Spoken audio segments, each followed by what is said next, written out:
appelle aussi PCU pour faire plus court. C'est une maladie métabolique héréditaire liée à une déficience du foie.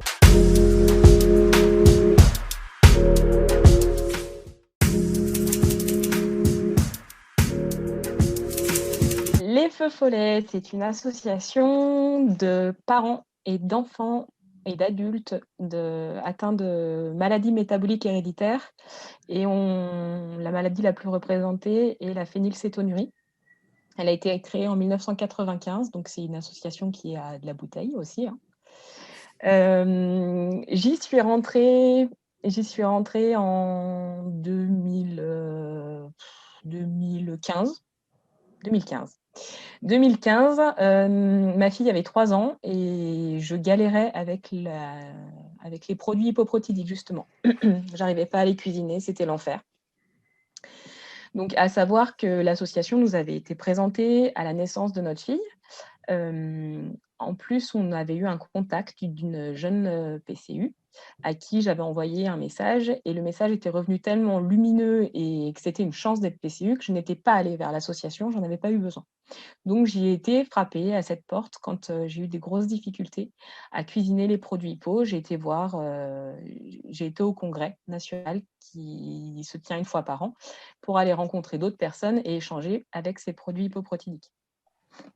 Donc, j'ai fait mon premier congrès en 2015 où j'ai rencontré plein de gens normaux et des enfants très bien. Et je me suis dit, mais pourquoi n'y ai-je pas été avant? En fait, c'est chouette, tous ces gens en fait, qui sont comme nous et avec qui, ben voilà, c'est pas comme avec le dentiste ou avec la cantinière quand on leur dit bonjour, ah bonjour, c'est pas tu es phénylcétonurique, c'est tu es à combien de parts, comment ça se passe? Donc, c'était vraiment une richesse, cette association. Et j'ai eu envie, en 2016, de m'impliquer un peu plus et de rentrer au conseil d'administration. Donc, l'association, elle est là pour partager, pour aider les familles adhérentes qui auraient besoin pour des démarches administratives. Elle fournit aussi beaucoup de supports pédagogiques, des vidéos, des livres, la liste des médicaments interdits dont on parlait. Via cette association, on a deux personnes très motivées qui ont lancé des cours de cuisine hypoprotidique.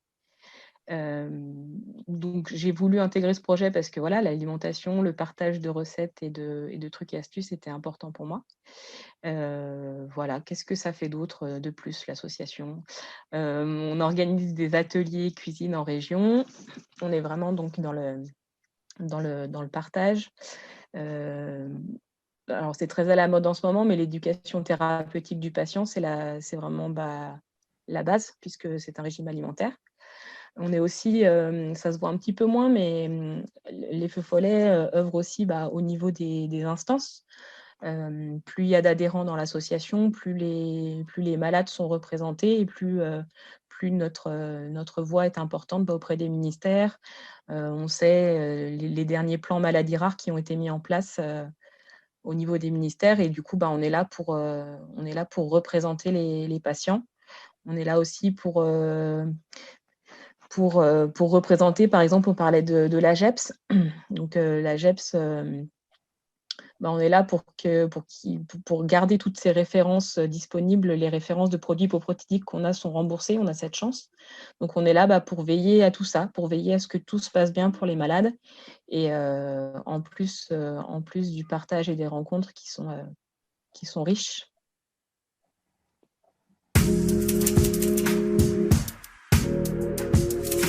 On a rejoint l'association, si je ne me trompe pas, en 2016. En tout cas, on a assisté au premier congrès de l'association en 2016. Dans un premier temps, nous, c'était pour avoir des réponses et pour partager. Vraiment, on était en besoin d'informations, en besoin de partage, en besoin de savoir que, même si les médecins nous le disent, on a besoin de voir vraiment des enfants PCU qui ont grandi et de voir qu'effectivement, tout allait bien. Donc, il y avait ce besoin-là. Et comme dit Amélie, c'est vrai que c'est une autre dynamique quand on est au congrès que tous les enfants, enfin beaucoup d'enfants, la majorité qui sont présentes sont PCU, que le repas qui est organisé, il y a un repas PCU, un repas pas PCU, et que sur tout un week-end, nous parents, on n'a pas à gérer la nourriture. Et ça, franchement, rien que sur un week-end sur l'année, c'est énorme. Nous, notre fille, elle dit c'est la fête des PCU. C'était elle rencontrait des copains et des copines qui mangent comme elle. Donc c'est pour les enfants aussi, c'est un moment de rencontre. Et il y a beaucoup d'ados PCU de l'association qu'on voit qu'ils ne se voient pas juste au congrès. Hein. Ils se voient en dehors, ils se contactent beaucoup en dehors. Donc c'est vraiment un réseau d'échange et de partage pour tous les âges. Et donc, nous, au début, notre première intention, c'était on avait besoin de se rassurer, on avait besoin d'avoir des réponses. Et après, on a décidé de s'investir davantage parce que maintenant, on est en mesure d'en apporter des réponses et que tout ce qu'on a reçu, on a envie de le rendre, quoi. On se dit que vraiment, il y a des familles qui seront contentes de pouvoir avoir les réponses que nous, on espérait et on recherchait à une époque, quoi. Donc, on essaie de rendre un peu ce qu'on a reçu. Et on a décidé de s'investir plus particulièrement dans les marmitons avec Laurie, ma femme, du coup, parce que c'était aussi ça faisait aussi partie des grosses motivations qu'on avait pour rejoindre l'association, c'était ce besoin de savoir, d'apprendre à cuisiner ces produits HIPPO, comme Amélie. Parce que c'est vrai que les produits HIPPO, quand on n'y est pas confronté, quand on y est confronté plutôt, mais qu'on n'a pas d'astuce, on n'a pas de guide, on n'a pas une personne qui nous dit attention, il faut faire plutôt comme ci et pas comme ça. Si on n'a pas l'expérience des parents qui cuisinent depuis des années avec les produits HIPPO, on ne s'en sort pas. Donc, les marmitons, c'est important pour ça. C'est important pour donner des conseils et des astuces culinaires avec les produits HIPPO qui sont qui peuvent être vraiment redoutables à cuisiner. Moi, j'ai entendu parler de l'association tout de suite à l'annonce de la maladie de mon fils. Du coup, le nom a été prononcé. Du coup, moi, je suis allée directement sur le site de l'association, demander comment on faisait pour devenir adhérent parce que j'avais besoin de ne pas être seule. J'avais besoin d'avoir du soutien, de rencontrer d'autres parents qui, comme moi, avaient un petit PCU. Et comme Blaise, me rendre compte que les enfants grandissent normalement, que ça va aller pour eux, que j'avais besoin de ça. Et du coup, l'association m'a permis de me rendre compte que j'étais pas seule, enfin que l'on n'était pas seul. Alors, on s'en est rendu compte parce que on a participé à des choses qui avaient été organisées par l'asso dans l'année de naissance de mon fils. D'abord, j'ai pu visiter le laboratoire qui analyse les lutheries de mon fils grâce à Amélie. J'ai un peu fait le forcing parce que c'était que pour les enfants, mais bon. Voilà, donc j'ai visité ce laboratoire qui est c'est magique du coup pour des PCU, du coup de voir où vont leurs lutheries. Ça c'est notre premier contact avec l'asso. Et le deuxième contact, c'est on a participé à la course des héros. Alors on n'a pas couru parce que voilà, on n'est pas des sportifs, mais on était là et quand on est arrivé. On est arrivé au pique-nique et les gens, ceux qui couraient, là, les coureurs, les courageux, ils venaient d'arriver. Et on est arrivé au pique-nique et là, en fait, c'était, ça y est, quoi. Enfin, on est normaux. Enfin, je sais pas comment expliquer. Mais on est normaux. On est effectivement dans une. On arrive, on n'a pas besoin de se justifier. On parle comme dit Amélie. T'as combien de parts on n'a pas besoin d'expliquer. Enfin, c'est naturel. Et punaise, comme ça fait du bien. Comme ça fait du bien de se retrouver dans une situation où du coup, tu n'as pas besoin de te justifier, tu n'as pas besoin d'expliquer ce que tu vis et c'est quoi la maladie et machin. Non, ils sont comme nous, quoi, les autres. Et regarde, leurs enfants, ils courent, il y a des ados, ils se gèrent tout seuls.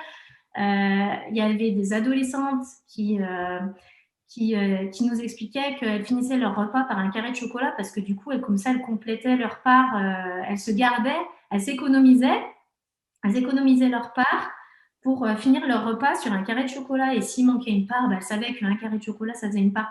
Et là, je me suis dit, mais en fait, c'est ça, en fait, la finalité du truc. Il faut que notre fils, il arrive à se gérer comme cet ado qui explique, moi, je gère mes parts, je mange un morceau de chocolat à la fin de mon repas. Enfin, vraiment, c'était une bouffée d'oxygène. Honnêtement, c'était une bouffée d'oxygène. Et après, on a participé au congrès 2019.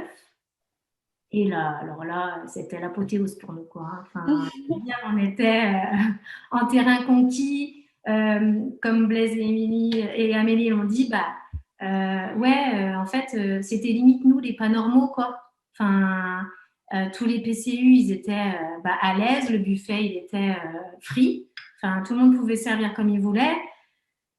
Enfin, une bouffée d'oxygène, rencontrer tous ces parents qui sont comme toi, tous ces enfants PCU, ces adultes PCU qui peuvent discuter de la maladie et te rassurer et te dire que ça va aller, ça va le faire.